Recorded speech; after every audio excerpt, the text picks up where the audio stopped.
Hello साथियों, स्वागत है आप सभी का हमारे यूट्यूब चैनल पर। तो कैसे हो आप लोग दोस्तों? ये क्लास है बीएड फर्स्ट ईयर के पेपर सेकंड की, जिसमें आज हम जानेंगे संवेगात्मक विकास को प्रभावित करने वाले कारक या फैक्टर इन्फ्लुएंसिंग इमोशनल डेवलपमेंट के बारे में। देखिए, हमारी लाइफ में ऐसे कई सारी चीज़ें होती हैं हमारी लाइफ से जुड़ी, जो सीधे हमारे इमोशंस को इफेक्ट डालती हैं या हमारे संवेग को प्रभावित करती हैं, चाहे हमारे वातावरण से जुड़ी चीज़ें हों या फिर हमारे शरीर से जुड़ी चीज़ें हों। तो ये सभी हमारे इमोशंस को इफेक्ट डालती हैं। दोस्तों, आप सभी लोग इस वीडियो को पूरा देखिएगा। इस वीडियो में हम जानेंगे उन सभी कारकों को जो हमारे संवेग को प्रभावित करती हैं। आप सबको अगर ये वीडियो पसंद आएगी तो लाइक शेयर कीजिएगा और चैनल पर पहली बार हो तो चैनल को सब्सक्राइब भी कर लीजिएगा। तो चलिए क्लास को स्टार्ट करते हैं। देखेंगे उन सभी कारकों को। बालक के संवेगात्मक विकास अनेक कारकों के द्वारा प्रभावित होते हैं। इनमें से हमारा पहला जो कारक है वह है स्वास्थ्य एवं शारीरिक विकास का। शारीरिक विकास और स्वास्थ्य का गहरा संबंध संवेगात्मक विकास से होता है। आंतरिक और बाह्य दोनों प्रकार की शारीरिक न्यूनताएं कई प्रकार की संवेगात्मक समस्याओं को जन्म देती हैं। आप कह सकते हैं कि अगर हमारा स्वास्थ्य अच्छा नहीं होता तो हमें हमारे संवेगों पर, या जैसे हमारे संवेग गुस्सा है, भय है, क्रोध है, तो इन सभी चीज़ों पर भी कंट्रोल नहीं होता। तो सबसे ज़्यादा इम्पॉर्टेंट क्या होता है कि आपका स्वास्थ्य अच्छा हो। स्वास्थ्य बालकों की अपेक्षा कमज़ोर अथवा बीमार बालक संवेगात्मक रूप से अधिक असंतुलित और असमायोजित पाए जाते हैं। अगर उनका स्वास्थ्य अच्छा नहीं है, जिन बच्चों का जो कमज़ोर बच्चे हैं या फिर बीमार बच्चे हैं, तो उनका संवेगात्मक रूप से वे असमायोजित होते हैं या फिर असंतुलित पाए जाते हैं। वहीं पर अगर बात की जाए संतुलित संवेगात्मक विकास के लिए विभिन्न ग्रंथियों का ठीक प्रकार से काम करना काफ़ी आवश्यक होता है, जो केवल स्वास्थ्य और ठीक ढंग से विकसित हुए शरीर में ही संभव होता है। इस प्रकार शारीरिक विकास की दशा का गहरा प्रभाव संवेगात्मक विकास पर पड़ता ही पड़ता है। आगे देखिएगा, अगला कारक है बुद्धि का, यानी कि इंटेलिजेंस का। तो समायोजन करने की योग्यता के रूप में बालक के संवेगात्मक समायोजन और स्थिरता की दिशा में बुद्धि महत्वपूर्ण भूमिका निभाती है। तो इस संबंध में मेल्टजर ने कहा है अपने विचार प्रकट करते हुए कि सामान्य रूप से अपनी ही उम्र के कुशाग्र बालकों की अपेक्षा निम्न बुद्धि स्तर के बालकों में कम संवेगात्मक संयम पाया जाता है।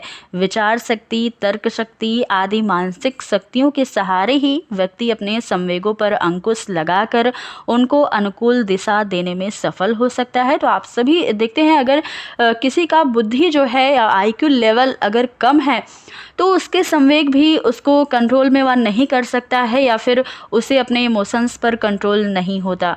तो ये सारी चीज़ें होती हैं जो हमारे बुद्धि से रिलेटेड हैं। तो प्रारंभ से ही अगर बालकों की मानसिक शक्तियाँ बालकों के संवेगात्मक विकास को दिशा प्रदान करने में लगी रहती हैं, इसलिए सबसे ज़्यादा इम्पॉर्टेंट है कि हमारी बुद्धि यानी कि इंटेलिजेंस पर भी हमारा कंट्रोल हो। हमारी बुद्धि अगर अच्छी होगी, अच्छी भूमिका निभाएगी, तो हमारा इमोशनल डेवलपमेंट भी अच्छा होगा।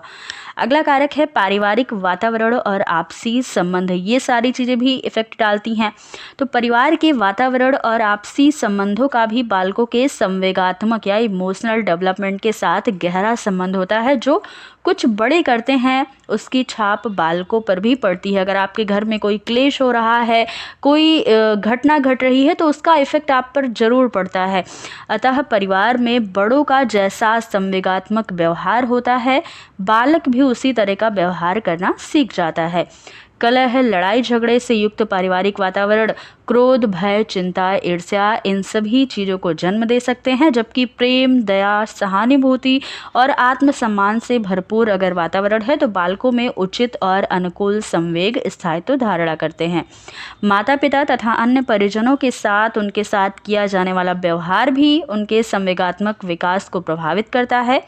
यहाँ तक कि परिवार में बच्चों और भाई बहनों की संख्या, उसकी पहली, दूसरी या आखिरी संतान होना, या परिवार की सामाजिक और आर्थिक स्थिति, माता पिता के द्वारा उनकी उपेक्षा करना या आवश्यकता से अधिक देखभाल करना या प्यार दुलार, ये सारी बातें भी बच्चे के संवेगात्मक विकास को बहुत अधिक प्रभावित करती हैं। तो ये एक कारक है। आगे देखिएगा, विद्यालय का वातावरण और अध्यापक भी हमारे संवेग को प्रभावित करते हैं।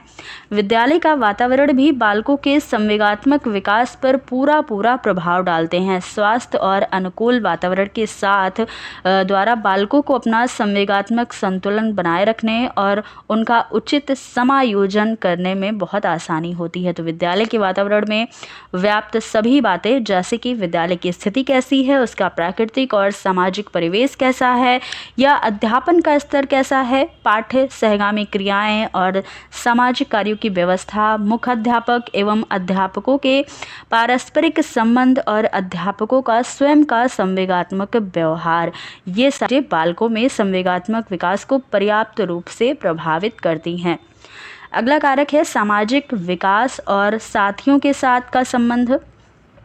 आप कैसे समाज में रह रहे हैं या फिर कैसे आपके फ्रेंड सर्कल आपका कैसा है, ये सारी चीज़ें भी आपको इफ़ेक्ट डालती हैं। तो सामाजिक विकास और संवेगात्मक विकास का भी आपस में गहरा संबंध होता है। बालक जितना अधिक सामाजिक विकास विकसित होगा, संवेगात्मक रूप से वह उतना ही परिपक्व संयमशील बनेगा। सामाजिक रूप से अविकसित और उपेक्षित बालकों को अपने संवेगात्मक समायोजन में बहुत कठिनाई का सामना करना पड़ता है और समाजीकरण की प्रक्रिया यानी कि प्रोसेस ऑफ सोशलाइजेशन में बालकों का ठीक ठाक संवेगात्मक विकास और संवेगात्मक व्यवहार अपेक्षित है। उनका पालन पोषण बालकों में उचित सामाजिक गुणों के विकास पर भी निर्भर करता है और इस दृष्टि से सामाजिक विकास संवेगात्मक विकास को प्रभावित करने में पूरी भूमिका निभाता है। तो ये सारी चीज़ें बहुत ही ज़्यादा इम्पॉर्टेंट है कि आप किस समाज में रह रहे हो, वहाँ का वातावरण कैसा है, ये सब भी हमारे इमोशंस को इफ़ेक्ट डालती हैं। अगला कारक है पास पड़ोस, समुदाय और समाज। परिवार के अतिरिक्त बालकों का अपना पास पड़ोस कैसा है, समुदाय और समाज जिसमें वह रहता है, उसके संवेगात्मक विकास को बहुत अधिक प्रभावित करते हैं। अपने संवेगात्मक व्यवहार से संबंधित सभी अच्छे बुरे संवेग और आदतों को वह इन्हीं सामाजिक संस्थाओं के माध्यम से ही ग्रहण करता है। एक साहसी और निर्भय जाति या समुदाय में पैदा होने वाले अथवा ऐसे वातावरण में पलने वाले बच्चों में साहस और निर्भयता का गुण आ जाना स्वाभाविक है। जिस समाज में बड़े लोग शीघ्र ही उत्तेजित होकर गाली गलौज और मारपीट करने लगते हैं, उनके बच्चे भी अनायास ऐसी ही संवेगात्मक कमजोरियों का शिकार हो जाते हैं, उनके बच्चे भी ऐसे ही हो जाते हैं। भय, ईर्ष्या, घृणा, क्रोध, प्रेम, सहानुभूति या दया आदि सभी तरह के अच्छे और बुरे संवेगात्मक गुण अच्छे और बुरे सामाजिक परिवेश के परिणाम ही होते हैं। तो जैसा समाज के बड़े करते हैं वैसा ही बच्चों पर भी ये चीज़ें आ जाती हैं, बच्चे भी वैसा ही करना स्टार्ट कर देते हैं। आगे लिखा गया है कि संवेग बालकों के व्यक्तित्व के विकास में महत्वपूर्ण भूमिका निभाते हैं। उनका शारीरिक, मानसिक, सामाजिक और नैतिक सभी प्रकार का विकास और व्यवहार उनके संवेगों के द्वारा प्रभावित होता है। पूर्व अनुभव और प्रशिक्षण से के अभाव में, संवेग अभाव में अपने उन्मुक्त रूप से व्यक्ति और समाज दोनों के लिए अहितकर सिद्ध हो सकते हैं। तो इन्हें समाज और व्यक्ति दोनों के लिए हितकर बनाना आवश्यक है। इसके लिए शिक्षा के क्षेत्र में संवेगों के प्रशिक्षण पर विशेष बल दिया गया है। तो ये थी आज की हमारी क्लास, जिसमें हमने कई सारे कारकों को देखा है जो हमारे इमोशनल डेवलपमेंट को प्रभावित करती है। तो दोस्तों, अगर आपको अब ये क्लास अच्छी लगी तो आप इसे ज़्यादा से ज़्यादा लोगों तक शेयर कर दीजिएगा, वीडियो को लाइक कर दीजिएगा और आप सभी इस चैनल को भी सब्सक्राइब कर लीजिएगा। तो फिर मिलते हैं अगली क्लास में कुछ नए टॉपिक के साथ। तब तक के लिए धन्यवाद।